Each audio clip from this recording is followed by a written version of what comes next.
Welcome back to True Crime Documentary YouTube channel. Can we ever truly know the people we trust? What happens when someone you care about turns out to be capable of unimaginable harm? In the summer of 2021, Megan Newborough thought she was meeting someone she could trust, someone she had confided in, supported, and even cared for. But within hours, her kindness would be repaid with violence. How could this happen? And what led to this unimaginable betrayal? This is the tragic story of Megan Newborough, a vibrant, loving 23-year-old woman who went missing just days before her 24th birthday. What began as a seemingly innocent meeting on a Friday night would unravel into a shocking tale of manipulation, insecurity, and a devastating loss. Her family, her community, and even those investigating her disappearance were left reeling as the full story unfolded. Who was Megan Newborough? Megan Newborough was someone everyone loved.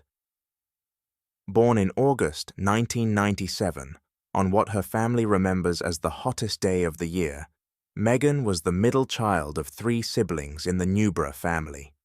Growing up in the small market town of Nuneaton, Warwickshire, England, Megan was close to her parents, Anthony and Elaine, as well as her older sister, Claire, and younger brother, John.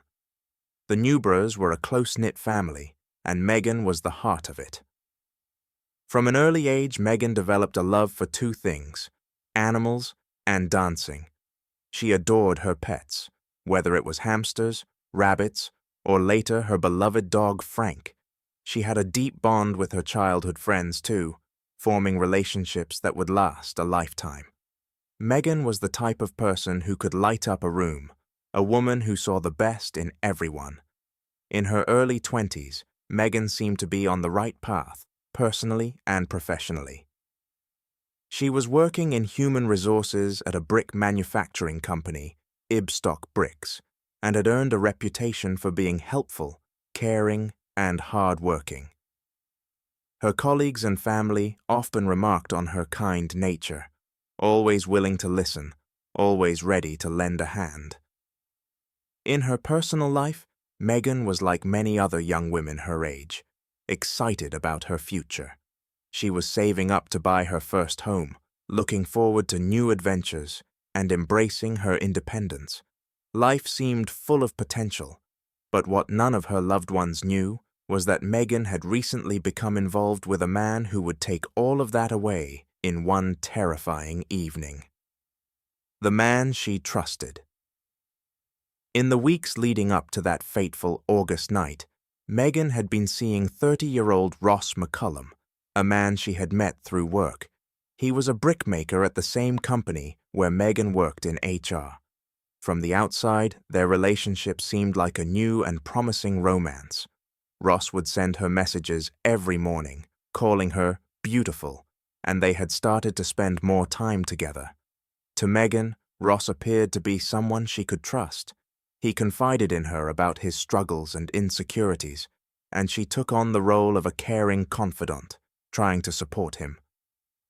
Megan's family didn't know much about Ross at the time, other than what Megan had shared in passing. He seemed nice enough, a little quiet maybe, but Megan saw good in him, as she did in everyone.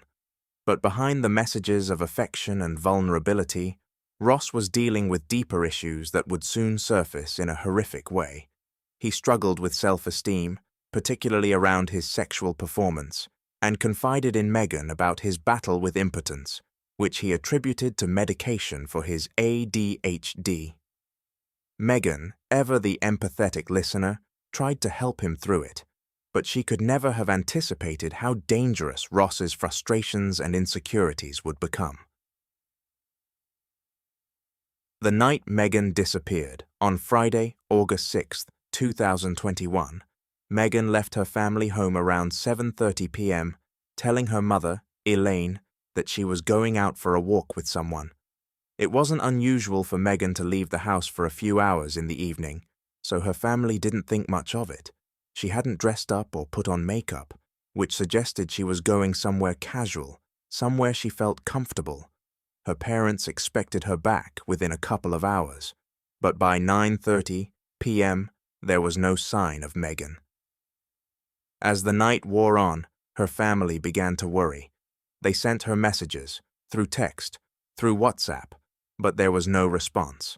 Her father, Anthony, recalled the growing sense of dread that settled in as they waited in vain for a reply.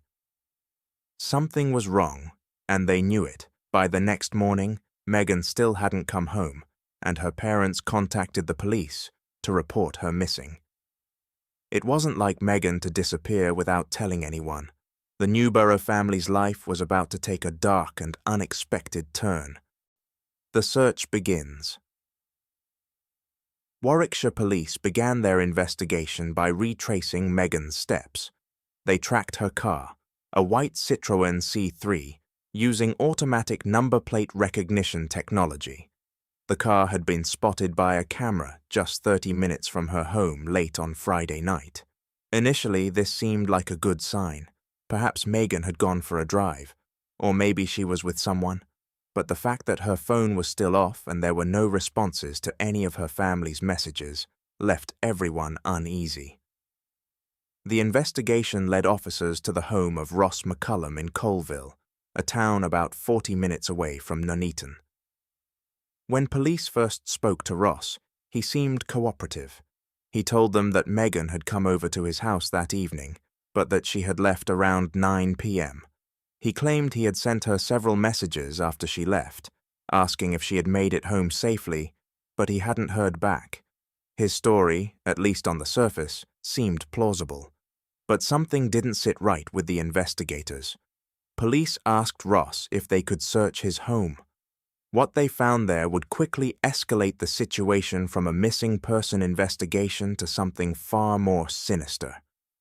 A house of horrors. Inside Ross McCullum's home, police were met with signs of a struggle. The living room was in disarray, with items knocked over and a large, suspicious stain on the floor. Ross had told his parents he had spilled coffee, but officers weren't convinced. There were also dark smears on the walls, leading down the hallway, smears that looked disturbingly like blood. Police now suspected that something terrible had happened to Megan inside that house.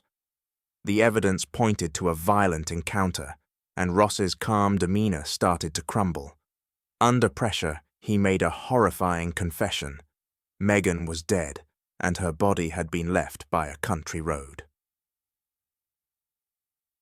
The gruesome discovery. In the early hours of Sunday morning, police officers, guided by Ross's confession, searched a remote area off Charlie Road near the village of Woodhouse Eaves.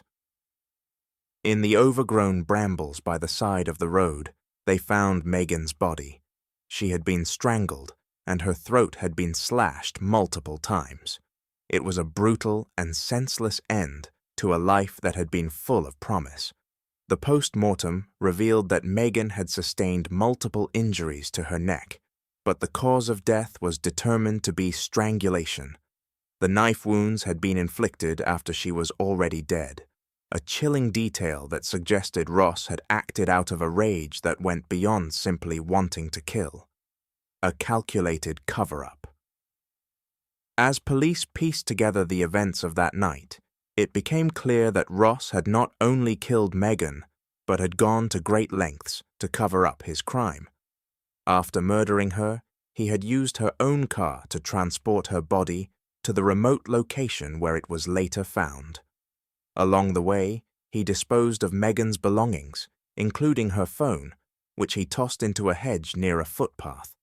But perhaps the most disturbing part of Ross's cover-up was the messages he sent to Megan's phone after he had killed her.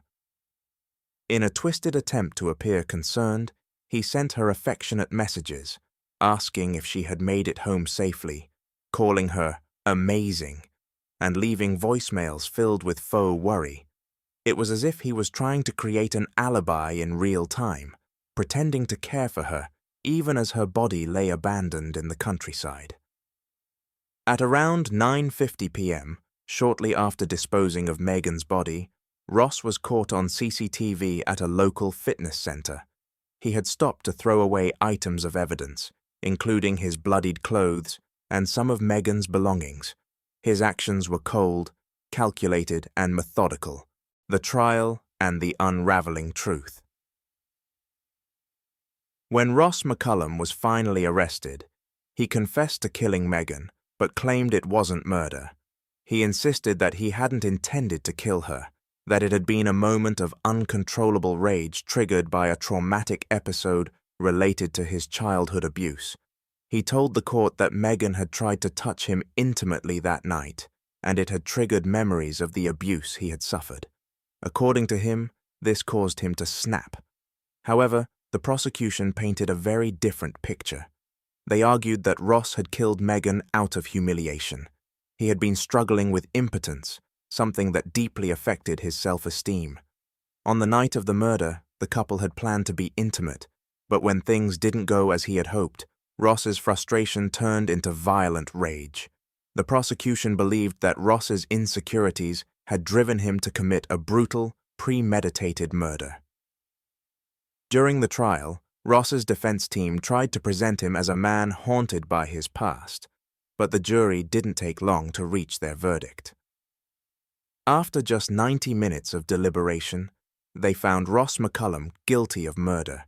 He was sentenced to life in prison, with a minimum of 23 years before he would be eligible for parole. A family's endless grief. For Megan's family, the trial was excruciating.